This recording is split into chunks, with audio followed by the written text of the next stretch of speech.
The Intercontinental GT Challenge, powered by Pirelli, is the world's only truly global GT championship, featuring races on 5 different continents and a record 8 manufacturers.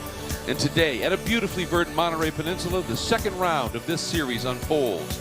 A gripping pole shootout yesterday for the top 10 cars produced a new track record. But if yesterday was all mano-a-mano, full commitment for 15 minutes, today is all-team performance full commitment for 8 hours. In this era, these races are long-distance sprints, and perfect execution is the only way to have a shot at the top step of the podium. Today is the day of reckoning. Welcome to legendary WeatherTech Raceway Laguna Seca and the California 8 Hours. Hi all, I'm Greg Creamer, and along with Calvin Fish, I'm delighted to welcome Bob Varsha to the booth. Ryan Marine will be covering the action from pit lane. And Cal, this track is truly unique in its challenges. Yesterday's qualifying produced some real surprises. It really did, Greg, because this racetrack, as you said, it's challenging. It's low grip. It's hard to find the balance in the race car and get that lap time out of it. But I think coming into this race, everyone thought the favorites would be Audi. They're undefeated here. You've got a 4-car assault from Mercedes, but they only had 1 car each in that top 10 pole shootout yesterday. Some surprises. We're seeing cars for the very first time. The new Porsche is here for the first time. The Evo kits on the Honda. The Acura NSX looks really strong here, as well as the Audi. So 1 lap pace, everyone was going for it. They want that track position. They want it early, Bob, but 1 lap pace is one thing. When you're doing a 65-minute stint today, it's a totally different deal. It's absolutely key, Calvin. We can talk about the 2.24-mile racetrack and its 11 glorious turns, including the breathtaking drop-off called the Corkscrew. But in its 62 years here, Laguna Seca has developed all sorts of speed secrets. The racing surface is old. It'll take a toll on the tires. Experienced drivers know some of the secrets this track holds. The young drivers, and this is a really young field despite all of its accomplishments, they have yet to discover those secrets, and it's going to be fascinating to watch everybody learn WeatherTech Raceway Laguna Seca over the next 8 hours. Well, you guys talked about the stint speed, and that's really what's key for the race. 1 lap, that's special. I mean, Mathieu Jaminet, who'd never been here before, broke the track record in that pre-qualifying, if you will, before the pole shootout. But how do you make that work for the full 65-minute maximum stint time? That's really key. That's the car that produced that huge surprise, that Honda Team Motul Acura NSX GT3 just scraped. Right, they literally turned the tables. Yeah. Just qualified in the pre-qualifying session to get into that pole shootout 10th by a 5,000th of a second, and suddenly they turn the tables. Mario Farnbacher has just been on form here this weekend, and he will lead the charge when they throw the green here today. And speaking of that car, let's get down to Ryan Marine. Yeah, it's an absolutely packed grid down here. Let's go ahead and have a quick word with our pole man, Mario Farnbacher, getting a last-minute bit of instructions there. Mario, the pace from this car, pretty outstanding, especially considering the team's relative inexperience here and the crew's relative inexperience with the car. Were you surprised with the pace that you saw? Yes, but we did quite a lot of quali sims during the free practice runs here, and I think this was one of the deals. But beside that, if we consider that this program went together so late, so yeah, like still they had to prepare some stuff here during the race weekend. So it's impressive that we are here on the pole. We never thought about this, so really thanks to these guys to put this program together, to be involved in it. I have great teammates with Bert van Baguette and Renger van der Sande, and yeah, I'm pretty happy to be here.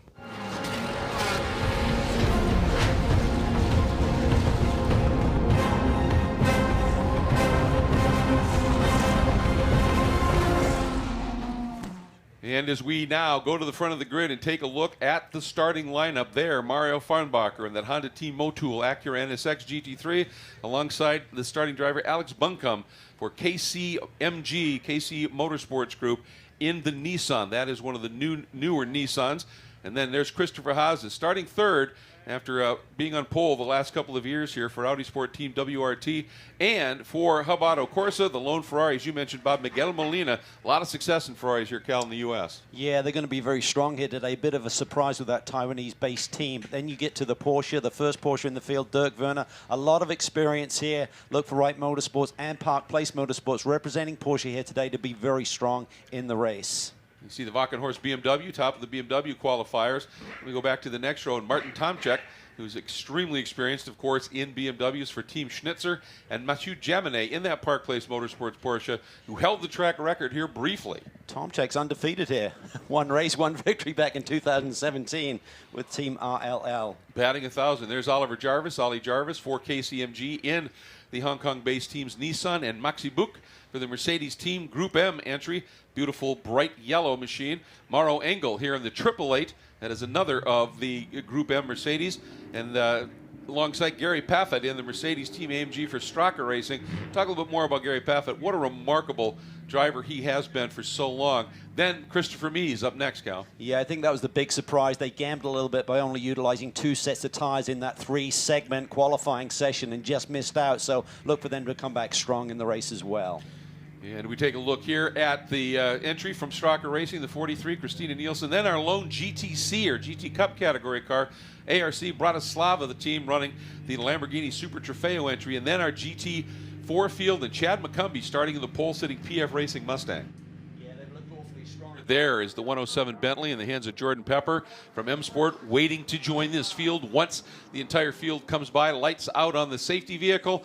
All of the scrubbing was supposed to have been stopped. Everybody observing that one beautifully. Now they start to form up, and it's Mario Fahnbacher and the Honda Team Motul Acura NSX GT3 that will be pacing the field up to the green flag for the start of 8 hours of furious competition here at WeatherTech Raceway, Laguna Seca. The California 8 hours, round 2 of the Intercontinental GT Challenge, powered by Pirelli, and we are green. And Cal, that Mercedes really suddenly had popped out a little early. Be interesting to see. And from the outside of the front row, the Nissan. Yeah, there was a big stack up. There was nearly a collision mid-pack about row 4, row 5, but everyone escaped that one. And look at that, Nissan straight to the front. Fahnbacher, the pole sitter, slides back to second.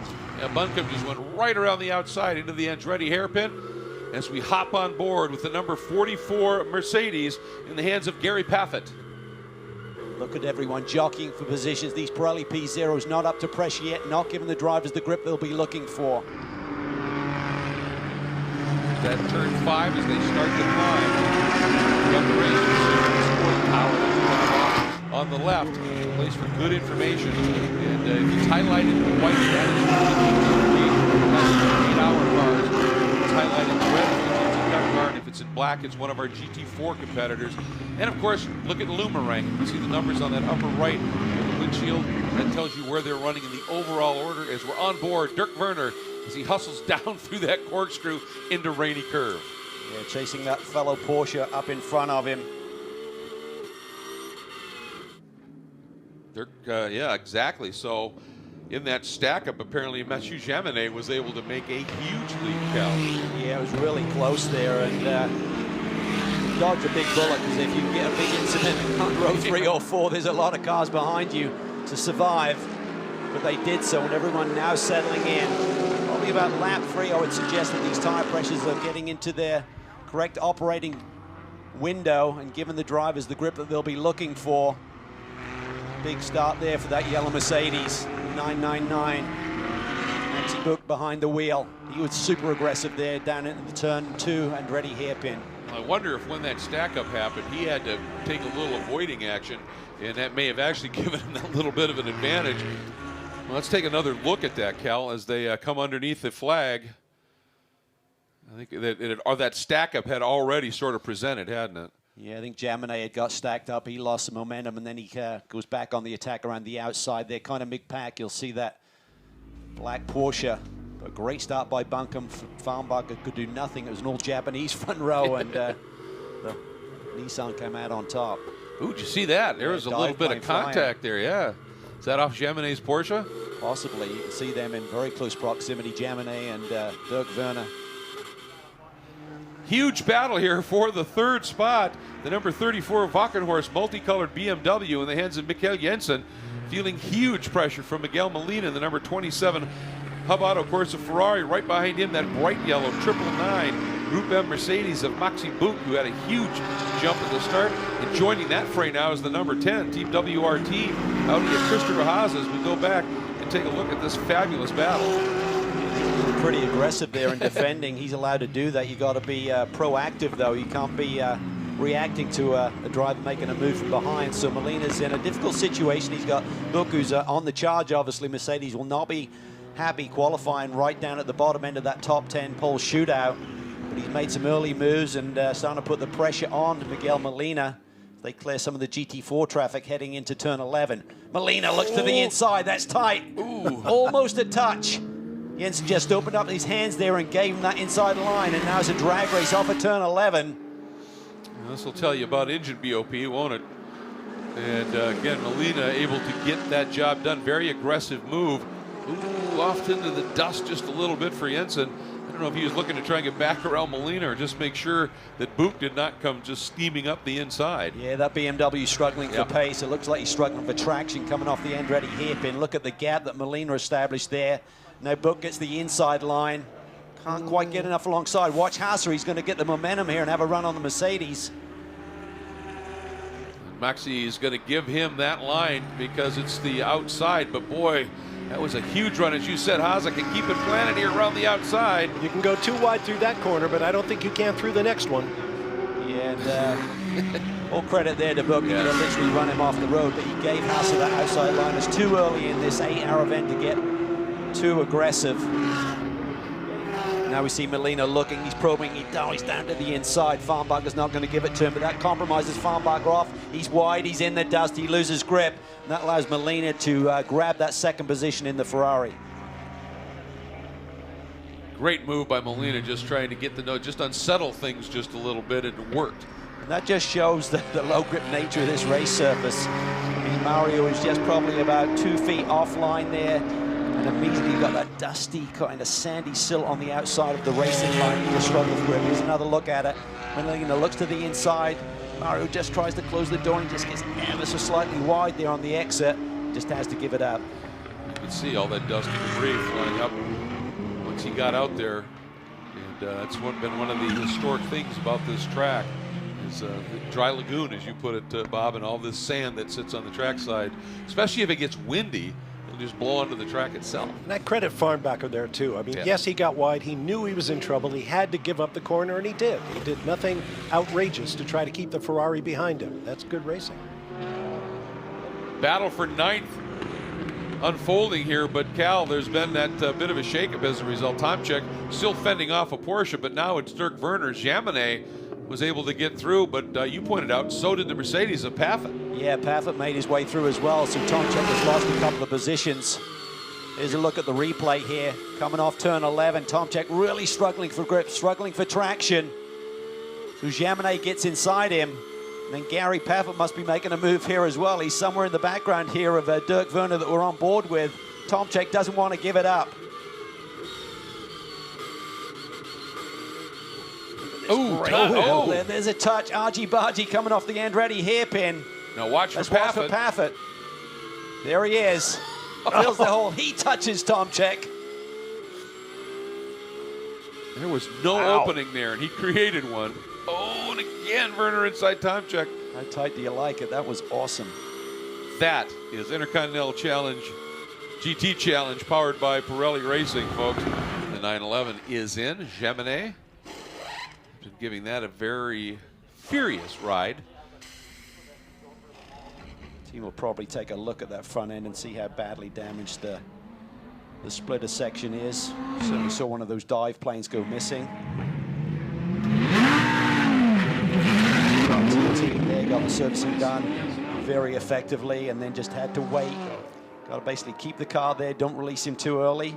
That time that was given, it's up on the dash there that you were talking about, Bob, in terms of executing, trying to get it as close as possible. Let's see what they do. 140.7 for WRT. So short for Jaminet. Short. At 911. 139.9. A little bit short now. Well, remember, he can use that as one of his joker, right? So he's okay. It was not more than a second. And Jaminet did get out. Sven Mueller takes over. So you'd like to keep those in your hip pocket for the end of the race. So exactly. They can do that 3 times, then they get a penalty. Disaster for our leader early in this race. Nissan, 158. That's 18 seconds outside the minimum. They're going to plunge down the order with that.